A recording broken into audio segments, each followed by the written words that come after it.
একজন আছেন, বাবা রুদ্রানন্দ, কিন্তু মা তিনি যে ছাতি নয়। তো সমস্যা কি? চিন্তার তো কোনো কারণ আমি দেখতে পাচ্ছি না। তুমি ছাতি নাই যাবে?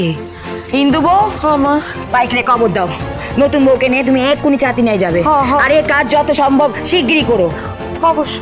যাও বাচ্চা, ঘুরে এসো, মনে সন্তুষ্টি করে এসো। বড় বউ তো ঠিক কথাই কয়েছে। তাহলে যাই।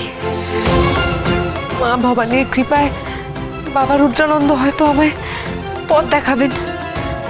আমার এই দুঃস্বপ্নের মানে কি আমায় জানাতে পারবেন।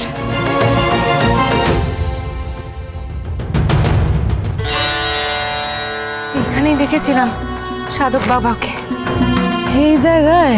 তখন শিবানীও ছিল গো আমার সাথে। ও, তুই ঠিক চিনছস এই জায়গায় তো? আস্তে আস্তে ওই তো। এসো দিদি। খাড়াও খাড়াও, তোমরা এখানে খাড়াও, আমরা আইতেছি। খাড়াও।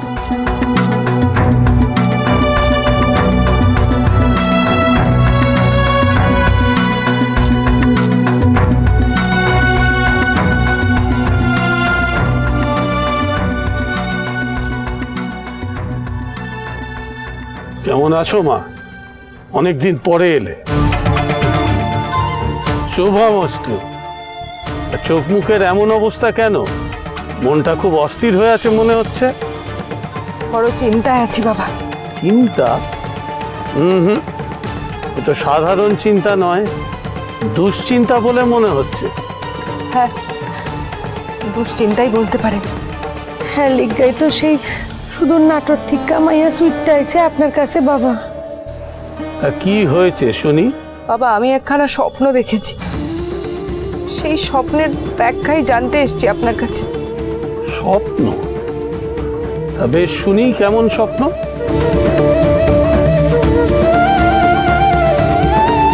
আমি জানতাম আপনি ফিরে আসবেন। দাঁড়ান, বরণ করতে হবে তো। মহারাজ, এর অর্থ কি বাবা? আমাকে বুঝিয়ে দিন। তিষ্ঠ, আমায় নিজে আগে খুঁজে দেখতে হবে।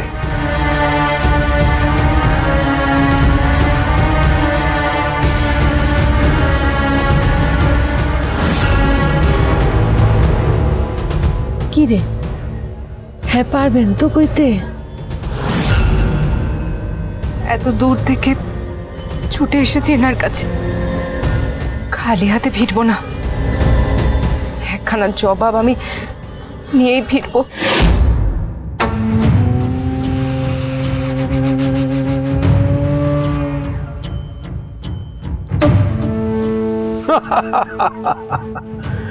তুমি তো চিন্তা ঘোচাবে মা। তোমার মনে এত চিন্তার ঘন ঘটা থাকলে চলবে কেমন করে?